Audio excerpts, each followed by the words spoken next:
I want to help people get more comfortable with their fears. So rather than be paralyzed by them, they're propelled by them, propelled to take action and propelled to make a difference. I had no choice but to master fear in my life, and it has made such an incredible difference, both personally and professionally. We all have those proverbial monsters under our bed that get in the way of progress. I want to help people get rid of them. I truly believe that if you can help people tackle their fears, they're going to be more successful in all aspects of their lives. I want to create a world that's free of fear, a world where people tirelessly and relentlessly persevere in getting what they want, obliterating any obstacles that stand in their way. I want to be a living role model to others, demonstrating that without fear, anything is possible within ourselves. I want people to reflect on how they can better live their lives by seeing how I live mine. I had no choice but to delete fear from my life. In December of 2004, I was diagnosed with a very rare type of cancer called sarcoma. And I was told my odds of beating the disease were 50-50, and that there was no real clear blueprint for how to proceed. And in the past 6 years, I've had over 6 rounds of chemotherapy lasting over 30 months, and 5 pretty tough, grueling surgeries. And I live day by day, and I always say that I'm fighting the disease by not giving into it. I realized that I had a choice in how I wanted to live my life when I was diagnosed with cancer.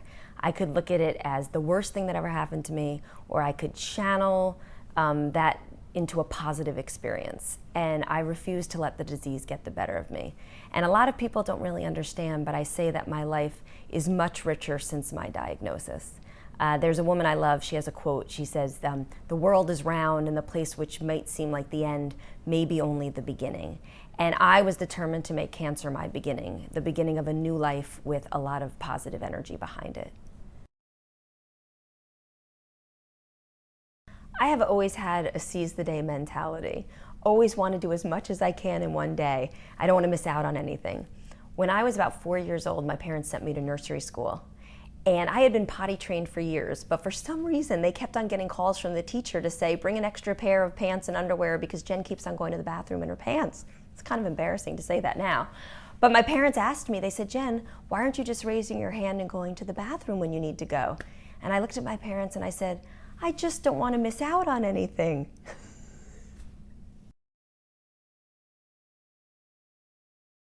I think I learned to never give up and to have resilience when I was about 10 years old. I used to be a big baton twirler, and I entered myself in the 4th grade Hillside School talent show. And I was doing a solo baton routine to Donna Summer's Last Dance. And there was a step in the routine where it was called a step up. And what I had to do was twirl the baton, turn around, and catch it on the way down. It's very, very hard to master. My parents joked that I actually have a dent in our front yard that still exists because of the thousands of times I kept on practicing and I couldn't get it right. And I begged my teacher to take it out of the routine, and she said, "No, you have to keep on practicing to make it perfect." I must have practiced that move 5,000 times before the day of the event, and I never, ever caught the baton. The day the recital comes, I'm terrified. I go in for the routine, I throw up the baton, I turn around and I catch it. I was so shocked that I caught the baton that I forgot the rest of the routine. But at least I didn't give up. My favorite quote about fear is from Mark Twain, and he said, "Courage is the mastery of fear, not the absence of fear." And I love that because I think so many people think that you shouldn't have fear in your life. And if you have fear in your life, it's some sort of weakness. And fear can actually be a great motivator and can make you very productive. The issue is when people give fear too much power, and then it becomes very debilitating and very paralyzing to you. And what I try to do is help people realize, how do I channel my fear in a productive way to get more of the life that I want? Eliminating fear is really important, not just in the personal context, but also in the professional context. I've consulted with a lot of companies and I've worked in a lot of companies where you just see fear everywhere. And when I say fear, I mean fear of an idea won't be positively received or an idea won't get sold through. When teams stop getting distracted by fear, that's when real creativity can shine through. That's when they can sit together and say, let's not be constrained by the confines of what is. Let's imagine what could be. And that's when great profit-driven ideas are developed. I studied abroad my junior year in Sydney, Australia. It was fantastic. And one day I was walking along a very touristy part of Sydney called The Rocks, and I saw the Saatchi & Saatchi advertising building. And Saatchi & Saatchi is a global, very well-respected advertising agency. And I always knew from when I was a little girl, for some reason, I wanted to work in advertising. I found it fascinating, but I didn't know how to get my foot in the door. And here I was in Sydney, Australia, and it felt like the opportunity presented itself to me. The Saatchi & Saatchi building was there, and maybe it was because I was abroad and I wasn't constrained by typical fears of everyday life. I walked right into the building, I asked to meet with human resources, and I presented myself to them. I said, I'm 20 years old, I have some free time on my hands, I would love to be an intern and volunteer in whatever way possible to learn the industry. And I guess they liked my determination and drive, and they hired me. And I had a great semester there. And more importantly, when I went back to the States and graduated from college, I was able to leverage that internship and get a job at Saatchi & Saatchi full-time. So that instance of living without fear really helped set up my career. I really focus on living in the present. My doctor said something to me once that I will never forget. He said, year by year, all is unclear, but day by day we find our way. And I really think that's how I approach my life. I very much live in the present, wake up, see how I want to handle the day, and I try not to get distracted by the unknown. I think a lot of people get bogged down in fear of the unknown, what could be or what should be or what might be, which really is not what is. So I really try to spend my time thinking about what is and live my life according to that. There have been a lot of times in my life where I've tried to look fear in the eye and take it on. One example is I worked at McKinsey for a few years as a marketing consultant, and I worked on this fantastic project in the Pentagon helping the US Army change their marketing and recruiting campaign. And the generals were so pleased with the work that we did that they asked us how could they possibly thank us. I opened my big mouth and said, how about if we jumped out of a plane? The next day, we got a call telling us to report to Fort Bragg at 0600. We were going to jump out of a plane with the award-winning US Army skydiving team, the Golden Knights. And I was terrified. I am scared of heights. In a million years, I don't know why I said that. I did not want to jump out of a plane, but I couldn't say no. So we showed up at Fort Bragg. I was so nervous. We got up in the plane. We went 15,000 feet. And I somersaulted out of the plane and had the most fantastic time because I think I realized that fear was enveloping me and I had to let it go. And there was such freedom in letting go. I had the most fantastic ride. It was such an amazing experience, and I am so glad I did it. A great example where if I let fear take over, I would never have been in that situation, and I learned so much from it. I created Cycle for Survival for a few reasons.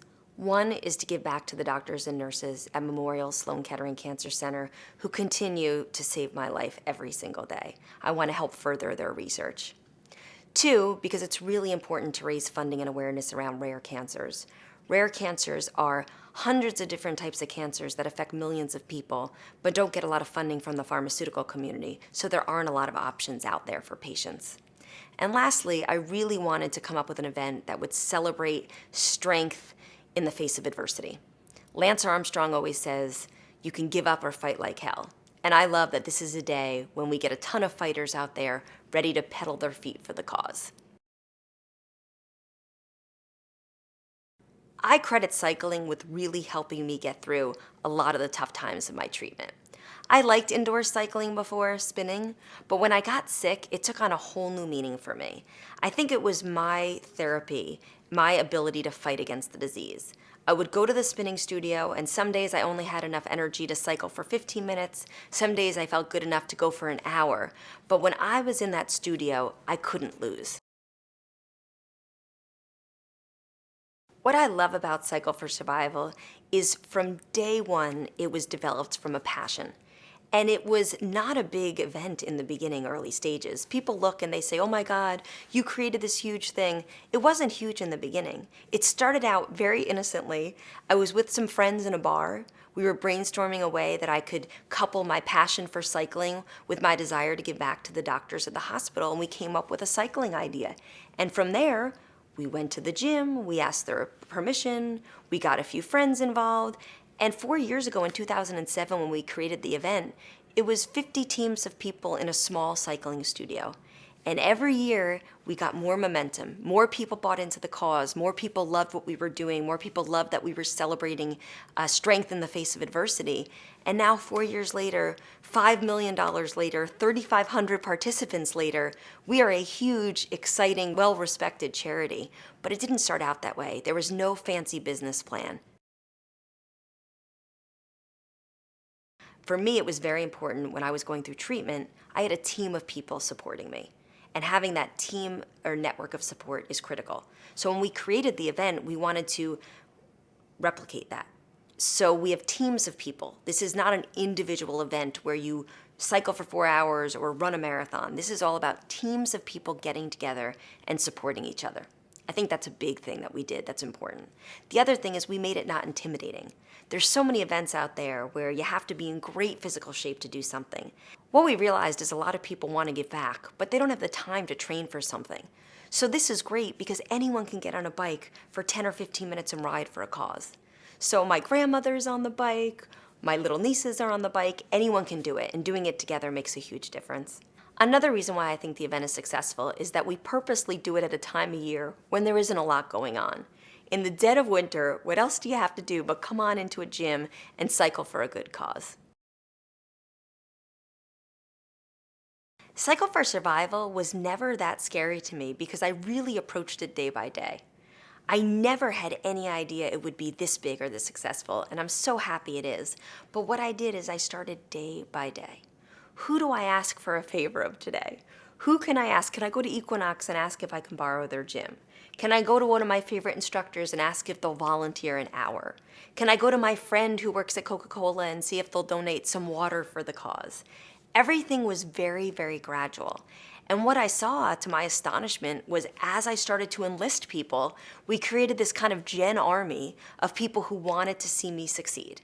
Not only see me succeed in terms of tackling my disease, but see me succeed in a dream of mine of helping raise more money for my doctors, make that happen.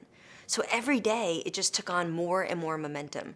And opportunities presented themselves that I would never have guessed would have come to me because I wasn't scared. I was so open to anything that would come our way. And that's how I think Cycle really became successful. I never said no to anything. I was open to anything anyone wanted to volunteer, and I figured out how to make it happen. Cycle for Survival is unique in that it is the only organization that I've found that advances rare cancer research. And rare cancers are all of these cancers. I call them orphan cancers because they don't get the love or the attention of the pharmaceutical company. So people who suffer from them just don't have as many treatment options. And what I always say is when someone hears the very frustrating news that they're diagnosed with cancer, the first thing that they should be able to ask is, what's the plan? They shouldn't have to say, is there a plan? For myself and lots of people like me who suffer from rare cancers, we just don't have the treatment options that some of the broader cancers have. So if a treatment option doesn't work, it's very scary that we might not find another one that does. What Cycle for Survival is doing is creating more trials so that we have more options to choose from. So that people suffering from cancers that you've heard of, like pancreatic cancer, sarcoma, neuroblastoma, ovarian cancer, brain cancer, we have more options to choose from and hopefully can live with more hope. We've already made a real difference in the lives of millions of patients who suffer from these rare cancers. The money we've raised over the past few years has funded numerous trials in the areas of pancreatic cancer, sarcoma, neuroblastoma, brain cancer. We've also found new chemotherapy agents that have been proven to work. In fact, the money that was raised from Cycle for Survival a few years ago was put into a trial that immediately affected one of the treatment options that I've been on. So this money does not sit in a pot waiting to be spent. It is turnkey money that's really making a difference in the lives of so many patients. So many people thank me at the event for pushing them in ways that they didn't think that they were capable of. Whether it be fundraising or participating, I love the fact that I'm helping people get over their own fears. Because that to me is what helps you lead a satisfied life, when you get over your own fear. So to see other people there that day doing something that they didn't think was possible for themselves is just so rewarding.